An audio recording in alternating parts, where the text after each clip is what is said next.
어, 구역예배 말씀을 이제 조금 체계적으로 하기 위해 가지고 책별로 조금 공부를 좀 하겠습니다. 은혜 받는다는 것은 결국은 말씀을 깨닫는 건데, 그 말씀이 하나님의 말씀이라는 것을 잘 깨닫는 거. 그래서 전체적으로 하나님 말씀인 거는 인정하면서 조금 안에 들어가가지고 자세한 부분에 대한 깨닫지 못하다 보니까 삶에 어떤 그런 변화가 잘 나타나진 경우가 많이 있습니다. 그래서 일단 성경 말씀에 대한 책들에 대한 걸 조금 같이, 물론 자세히는 다 할 수가 없지만은 간략하게 요약하는 형식으로 공부를 해보도록 하겠습니다.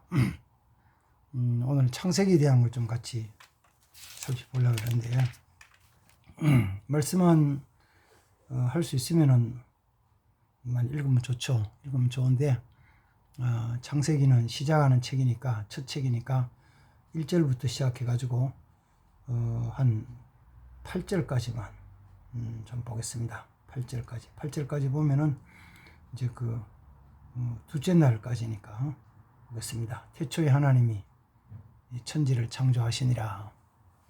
땅이 혼돈하고 공허하며 흑암이 깊음 위에 있고 하나님의 영은 수면 위에 운행하시니라. 하나님이 이르시되 빛이 있으라 하시니 빛이 있었고 빛이 하나님 보시기에 좋았더라. 하나님이 빛과 어둠을 나누사 하나님이 빛을 낮이라 부르시고 어둠을 밤이라 부르시니라. 저녁이 되고 아침이 되니 이는 첫째 날이니라. 하나님이 이르시되 물 가운데 궁창이 있어 물과 물로 나뉘라 하시고 하나님이 궁창을 만드사 궁창 아래의 물과 궁창 위의 물로 나뉘게 하시니 그대로 되니라. 하나님이 궁창을 하늘을 부르시니라. 저녁이 되고 아침이 되니 이는 둘째 날이니라.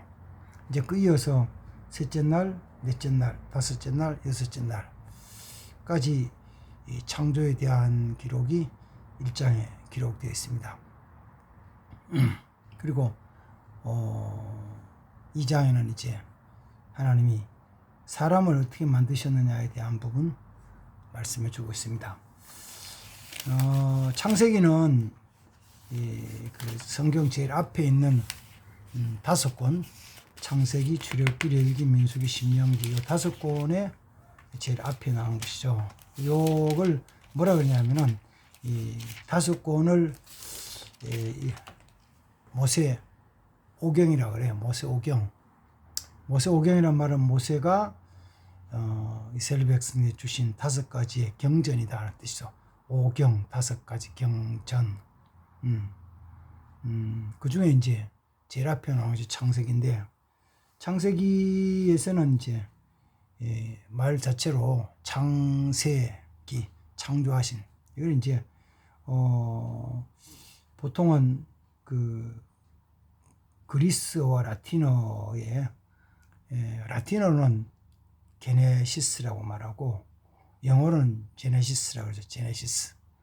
그 말이 이제 시작이다, 이런 생성이다, 근원이다, 이런 뜻으로서 그래서 우리말에도 창세기로 이렇게 이제 이름을 붙여놨습니다. 창세기는 50장까지 있죠. 50장까지 있는데 세 부분으로 나누어서 살펴보면 돼요. 앞부분은, 제일 앞에 부분은 1장부터 11장까지.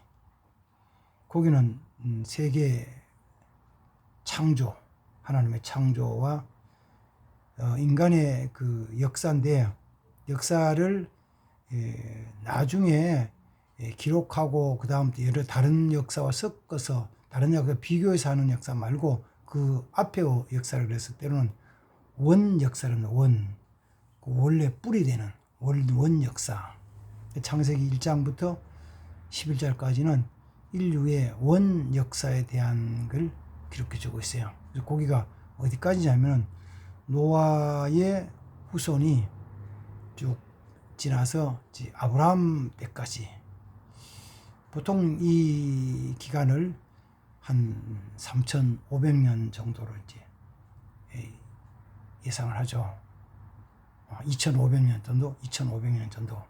그리고 이제 그 이후에 애굽에 갔다가 또 그다음 또 돌아와서 이스라엘 역사에 대한 걸 한 1,500년 정도. 그래서 성경상으로 구약의 역사를 4,000년 정도, 그리고 신약의 역사를 한 2,000년 정도. 그래서 현재 그 역사를 6,000년으로 대략 잡습니다. 근데 이제 원 역사는 아담으로부터 노아 지나서 아브라함의 아버지 데라, 아브라함의 하나님 부르실 때까지 그 역사에 대한 부분입니다. 거기는 하나님이 이 엿새 동안에 천지를 창조하신 내용, 그 다음에는 또 아담과 하와가 하나님의 계명을 어기고 범죄한 내용, 그 범죄했으니까 하나님 그들을 심판하시고 재판하신, 죄를 규정하고 재판하시는 과정, 그리고 바깥으로 나와서 그들이 살아가면서 이제 가정을 이루며 자녀 가인과 아벨을 낳고 그 다음 점점 가정이 번성해지는 모습에 대한, 가정에 대한 거, 그리고 사람들이 번성해지면서 하나님을 거역할 뿐만 아니라 뭘 이루냐면은 이 그 가인의 후손들은 나가서 도시를 만들어요. 도시에 대한 거 시작하는 거. 그리고 하나님이 노아를 통해서 죄가 많을 때 방주를 짓게 하고 세상을 심판하시는 그 내용. 그리고 노아 홍수 이후에 하나님이 노아의 자손들이 번성해져 가지고 땅에 충만해져 가는 그 모습들에 대한 것까지가 이제 그 인류 창조와 인간의 원 역사에 대한 부분으로 1장부터 11장까지 말씀 기록해 주고 있습니다. 근데 이제 그 내용들에 대한 것을, 중요한 건 그죠. 사람들이 안 믿는다는 거죠. 그래, 안 믿어요. 누가 안 믿냐면은 똑똑한 사람들이 안 믿는 거예요. 똑똑하다는 사람들이, 어쩌면 인간적인 면에서 똑똑하다고 생각되는 사람들이 하나님의 그 능력과 하나님의 기사로 이루어 놓으신 그 일들, 하나님의 지혜와 하나님의 능력으로 이루어 놓으신 일들을 안 믿는 거예요. 왜? 우리 인간이 가진 그 지성이나 이성으로는 이해가 안 되니까. 똑똑하다는 인간의 지혜와 이성으로 이해가 안 되니까. 이해가 안 되면 어떻게 믿겠어요? 못 믿죠. 사실 지금도 하나님이 행하시는 일에 대한 것은 이해가 안 되죠. 어떻게 다 이해를 해요? 지금 하나씩 하시는 일도 이해가 안 되죠. 우주과학으로 얘기한다면은, 저는 뭐 그게 전문가는 아니지만, 그냥 일반 상식 면에서 그런 거죠. 태양을 중심으로 해가지고, 9개의 행성, 돌아가는 행성들이, 일정한 거리를 일정한 방향으로, 일정한 속도로 계속 도는 거잖아요. 한 바퀴 돌아오는 것을 1년이라고 그래요. 근데 그 주기가 다 틀리잖아요. 잘 틀려요. 저 멀리서 있는 해왕성, 명왕성, 천왕성, 그게 한 바퀴 삥 도는 거하고 지구 한 바퀴 도는 거 틀리단 말이에요. 태양에서 가장 가까운 수성이 도는 거는 또 다르고. 근데 이상한 것은, 이해가 안 되는 것은, 태양 중심으로 해서 그 있는 행성들이, 도는 별들이, 행성들이 어떤 줄을 묶어 놓은 것도 아니잖아요. 그런데 그 태양을 중심으로 해서 한 바퀴 도는 그 공전이라는데, 공전의 그 궤도를 보면은 정확한 정원을 그리는 것도 아닌데, 그리고 어떤 타원형을 그리면 전부 타원형이죠. 타원형을 그리며 돌아가는 그 운행하는 게 이제까지 인류의 과학적인 그 기술로 연구를 통해서 살펴봤을 때 그 일정한 그 자기 궤도 길을 그대로 자기 속도로 돌아가는 거예요. 속도는 속도는 엄청나죠. 보통 이 지구의 공전 속도를 초로 계산해요. 초로 계산하는데 1초에 29.4km인가 3km인가 그렇게 29.3km인가 이렇게 가요. 1초에. 그렇게 1초에 그렇게 가니까 눈 깜빡 몇 번 하면은 100km씩 가버리죠. 지나가는데 그게 방향이 이게 방향 각도는 분이라 그러죠. 그 각도가 조금만 틀어지면은 완전히 다른 데로 가잖아요. 근데 어떻게 그런 거 없이 100년 전이나 500년 전이냐 1000년 전이냐 2000년 전이나 동일하게 그 길로 묶어놓은 것도 아니고 레일 깔아놓은 것도 아니고, 근데 어떻게 그냥 그대로 그 길로 제 길로 딱 지나가가지고 한 바퀴 돌아오고 또 돌아오냐. 그래서 그런 것들을 인간적인 그 생각 이해가 잘 안 되는 것이, 그 말로는 중력에 의한 것이다, 서로 인력에 대한 것이다 얘기하는데 그것도 이해가 잘 안 되죠. 설명이 잘 안 되죠. 불충분하죠. 안 되지. 어쨌든 하나님이 행하신 창조에 대한 것을 믿는 게 굉장히 중요한 관건이죠. 관건이에요. 그래서 그 창조의 역사에 대한 거, 그 다음은 노아의 시대에 홍수로 말미암아 하나님 세상을 심판하셨다는 그 사건에 대한 것들을 우리는 성경을 통해서 보고 믿어요. 그 다음에 두 번째 부분은 아브라함과 이삭, 야곱에 대한 이스라엘 이거를 보통은 족장이라고 그러죠. 족장. 노아 이후에 많은 민족들이 일어났는데 그 중에 하나님이 그 아브라함이라는 한 사람을 선택하셔서 그를 하나님의 백성, 하나님의 사람으로 삼아주시고 그게 복 주신 것, 그 복을 이루어 나가는 과정을 쭉 말씀해 주시는데, 하나님이 아브라함을 부르실 때 약속한 거죠. 네가 내 말을 듣고 내가 너에게 가라는 데 지시한 대로 가면 내가 너에게 복을 줄 것이다. 너 이름을 창대케 하며 내 자손이 번성해지게 하며, 그리고 너를 저주하는 사람은 저주받고 복된 사람 복을 받는데 너는 복의 근원이 될 것이다. 그리고 내가 이 땅을 너에게 다 줄 것이다 라고 복 주실 것을 약속하셔요. 근데 그 약속이 아브라함과 그 다음 100세에 얻은 아들 이삭, 아들 이삭은 아브라함이 100살 때 100세에 얻었죠. 이삭. 그 다음 이삭이 나중에 40살에 결혼을 해서 20년 지난 다음에 60살 됐을 때 쌍둥이 에서와 야곱이란 두 아들을 낳죠. 그래서 그 중에서 야곱, 그러니까 아브라함, 이삭, 야곱, 이 세 사람이 이스라엘의 그 조상의 족장으로서 하나님의 약속의 축복을 받고 이어가는 하나의 그 축복의 사람들입니다.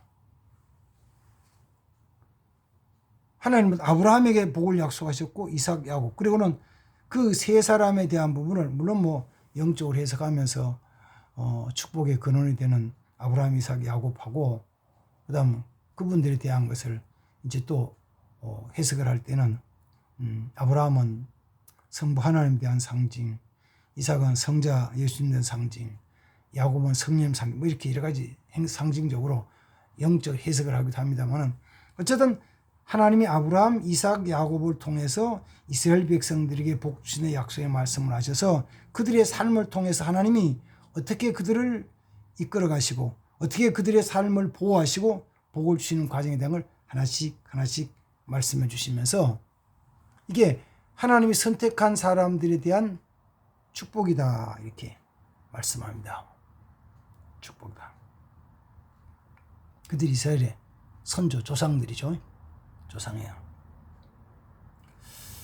그리고 세 번째 부분이 마지막 37장부터 50장까지 그는 야곱의 12아들들에 대한 삶인데 그 중에서 둘로 나눌 수 있어요. 하나는 영적인, 하나는 축복의 계승자, 그 다음 육적인 물질적인 축복의 계승자. 물론 12아들이 다 복을 받은 사람들이요.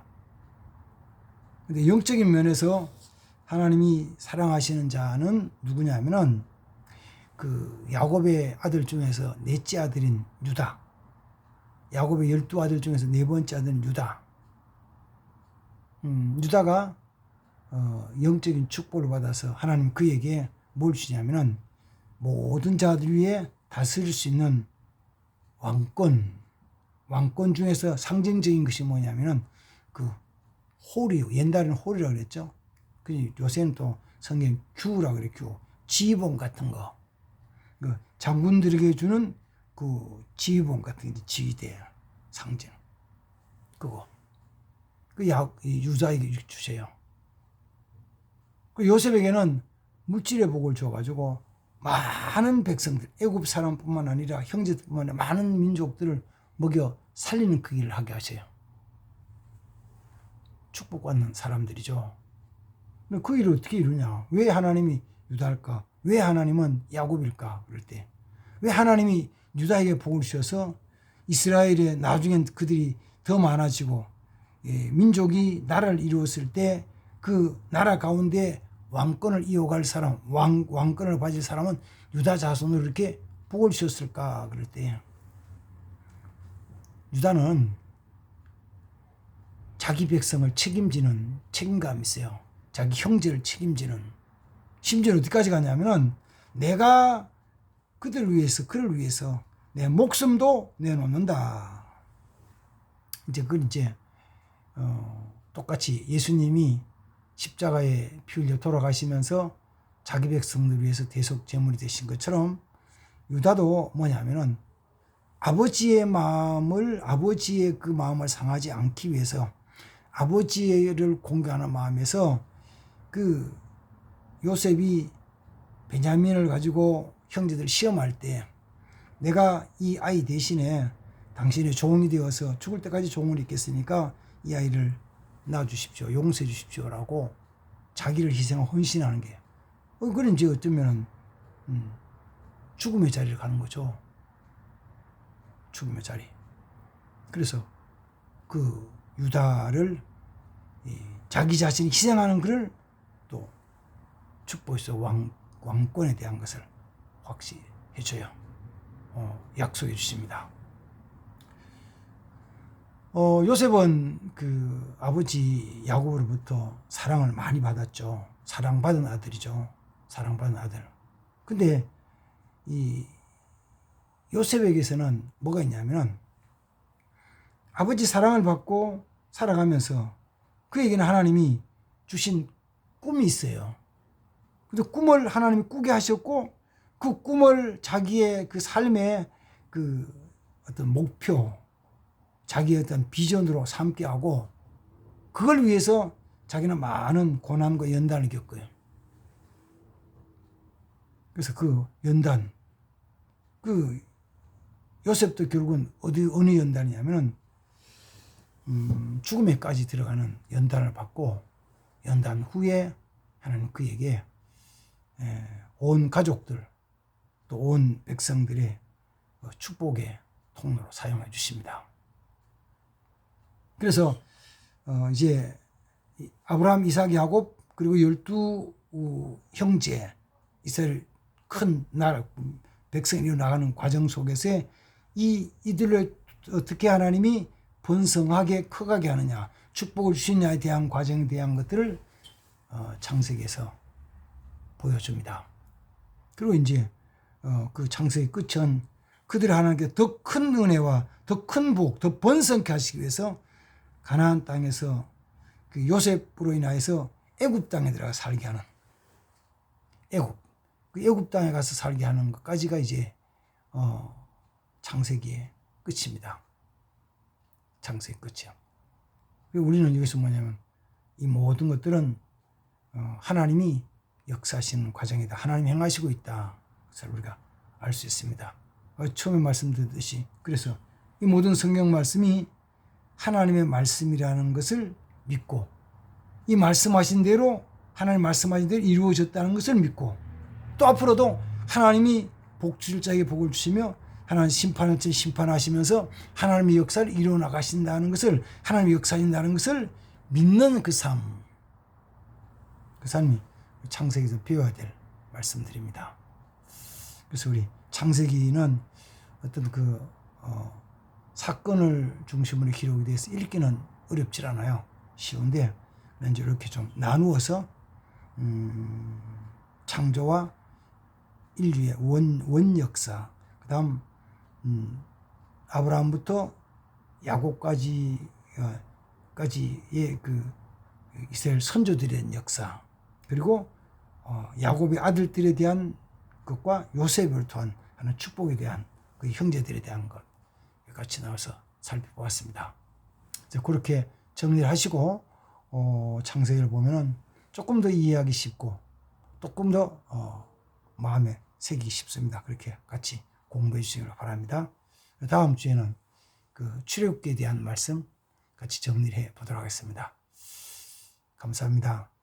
우리 창세기 할 수 있으면은 일주일에 뭐 어렵지 않죠. 읽을 수 있죠. 빨리 읽는 사람은 이거 1시간이면 다 읽을 수도 있고 또 빨리도 읽을 수 있는데 한 주간도 창세기를 읽으시면서 그 말씀을 또 묵상할 수 있는 귀한 주간이 되길 바랍니다. 감사합니다. 하나님 아버지, 창세기에 대한 말씀을 묵상했사오니 하나님이 행하시는 창조의 역사, 또 하나님이 다스리시는 다스림의 통치의 역사, 하나님 복 주시는 축복의 역사를 늘 바라보며 살아갈 수 있게 하시고 그 모든 것들이 내게도 이루어지는 하나님의 역사심으로 나타나게 하옵소서. 예수님의 이름으로 기도하옵나이다. 아멘. 감사합니다. 주의 이름으로 축복합니다.